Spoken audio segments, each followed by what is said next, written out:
పాక్ రాజకీయాల్లో ఇండియా వ్యతిరేకత అంటే ఓ పాత బాణం. దాన్ని కొత్తగా ముద్రించి తీసుకురావడం కోసం బిలావల్ భుట్టో తంటాలు పడుతున్నాడు. తన తల్లి బెనజీర్ భుట్టోలా ఓ రోజు ప్రధాని కావాలని కలలుగంటోన్న బిలావల్ దేశంలో సమస్యలన్నీ పక్కన పెట్టి భారతదేశాన్ని తిట్టి పబ్బం గడుపుకోవాలి అనుకుంటున్నాడు. అమెరికాలో ఇండియాపై బురద జల్లే ప్రయత్నం చేస్తే అక్కడ జర్నలిస్టే అతనికి బుద్ధి చెప్పాడు.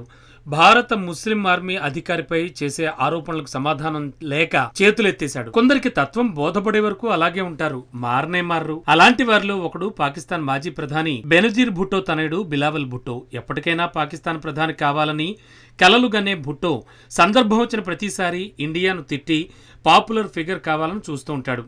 తాజాగా ఇండియాపై విదేశాల్లో దుష్ప్రచారం చేయడానికి భుట్టోకు పాక్ బాధ్యతలు కట్టబెట్టింది. ఈ సందర్భంగా అమెరికాలో భుట్టో చేసిన వ్యాఖ్యలపై అమెరికా జర్నలిస్ట్ మైండ్ బ్లాంక్ అయ్యేలా కౌంటర్ ఇచ్చాడు. పెహల్గాం ఉగ్రదాడి తర్వాత భారతదేశంలోని ముస్లింలను రాక్షసులుగా చూపించేలా రాజకీయం జరిగిందని పాకిస్తాన్ నాయకుడు ఆరోపించిన తర్వాత ఐక్యరాజ్యసమితి మీడియా సమావేశంలో ఒక జర్నలిస్ట్ వేసిన ప్రశ్నకు బిలావల్ భుట్టో షాక్ అయ్యాడు. రెండు దేశాల మధ్య సంఘర్షణ సమయంలో ప్రభుత్వ బ్రీఫింగ్లలో ముస్లిం ఇండియన్ మిలిటరీ అధికారి సమాచారం అందించారని ప్రముఖ జర్నలిస్ట్ అహ్మద్ ఫాతీ ప్రస్తావించడంతో అందుకు భుట్టో సమాధానం ఇవ్వలేకపోయాడు.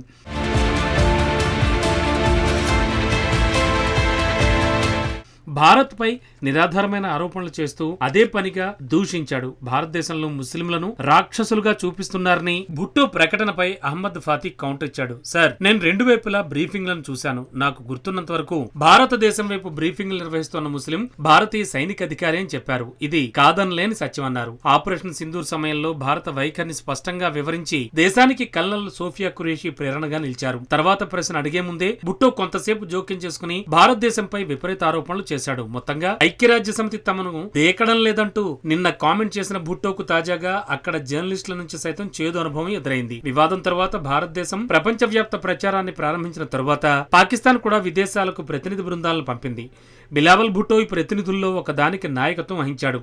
అంతకుముందు కూడా బిలావల్ భుట్టో రెచ్చగొట్టే వ్యాఖ్యలకు హైదరాబాద్ ఎంపీ మజ్లిస్ అధినేత అసదుద్దీన్ ఓవైసీ ఓ రేంజ్ లో కౌంటర్ ఇచ్చారు. సింధు నదీ జలాలను ఆపాలని ఇండియా చూస్తే నదిలో నీరు కాకుండా రక్తం ప్రవహిస్తుందంటూ ప్రలాపనలు చేశాడు. భుట్టో నిర్లక్ష్యపు వ్యాఖ్యలకు హైదరాబాద్ ఎంపీ స్ట్రాంగ్ కౌంటర్ ఇచ్చాడు. భుట్టో తన తల్లిని, పాకిస్తాన్ మాజీ ప్రధానమంత్రి బెనజీర్ భుట్టోను, తాతను, ఆ దేశ మాజీ అధ్యక్షుడు జుల్ఫికర్ అలీ భుట్టోను ఎవరు చంపారో గుర్తు చేసుకోవాలంటూ కూడా హితవు పలికాడు. ఇలాంటి చిన్నపిల్లల మాటలు మర్చిపోవాలంటూ చురకలు వేశాడు. భుట్టో కుటుంబం మొత్తాన్ని ఉగ్రవాదులు చంపిన విషయాన్ని మరిచిపోయాడన్నారు.